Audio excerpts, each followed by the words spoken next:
Hi there, my name's Heather Hansen. I'm the CEO of Advocate to Win, where I teach people how to advocate for themselves and for their ideas. And Dress for Success asked me to come in and share a tip on how to do that for DFS Tip Tuesday. So today I want to talk to you about how to advocate for yourself on camera. So many of us now are not only interviewing on camera, but also having conference calls and Zoom calls and having to negotiate raises and talk about promotions on camera. So these are 5 tips that will help you to do that.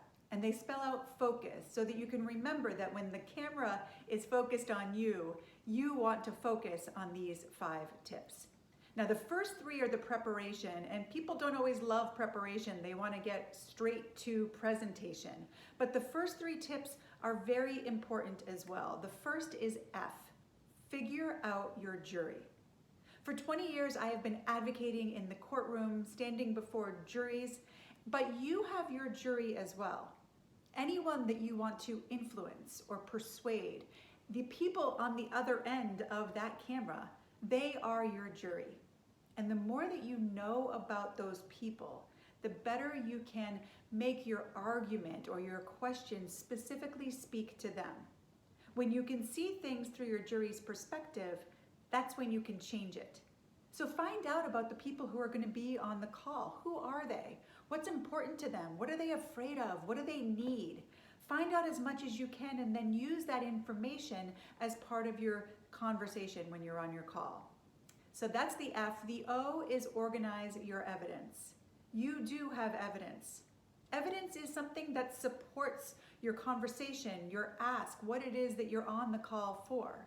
So your evidence might be things like data or statistics or research or stories or testimonials or referrals.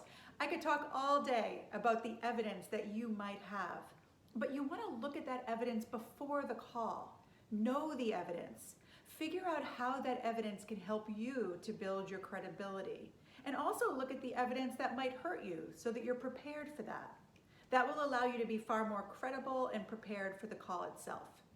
And then we move on to C, create exhibits. So before the call, you want to send to the other people who are going to be on the call maybe a graph or a chart or a copy of your story or a video or a picture. Anything that you're going to be using during the call to support your argument or your conversation. Studies show that CEOs actually really like to get any of that information before the call so that they have a chance to prepare. They can make sure that they don't have any questions, and if they do have questions, they can be ready to ask them on the call. Also, this helps the people that you're talking to pay more attention to you than to the documents if you give them to them ahead of time. So that's the preparation, the F, the O, and the C, and now we're moving on to the actual presentation. And we'll start with U, which is use your senses. Before you worry about how you're going to present, think about how you're going to receive. How will you listen on the call? Will you be an active listener, nodding your head and turning on your camera so that the speaker can see you? I highly suggest that you do. The speaker is far more likely to be giving you more information and more relevant information if they see you and you're an active, engaged listener. Also, follow their body language. Pay attention to how they're using their bodies, and you can learn a lot about perhaps what's going on in their minds. So that's the U, use your senses, and now we get to the S, which is what everyone loves to focus on, and that is sharpen your presence. This is where we talk about body language and tone of voice and energy and lighting. But for now, I will leave you with just these few tips. First, for lighting, try to get the lighting behind the camera or the computer or your phone, whatever you're speaking on, and not behind you. That will help light up your face so that the people that you're speaking to can see you and read your body language a little bit more clearly. The next tip that I would give you is to use your hands. There's something about video that makes us very anxious because we can't tell where people are. And the part of our brain that's worried about survival thinks that someone on the other end of the camera could be a threat.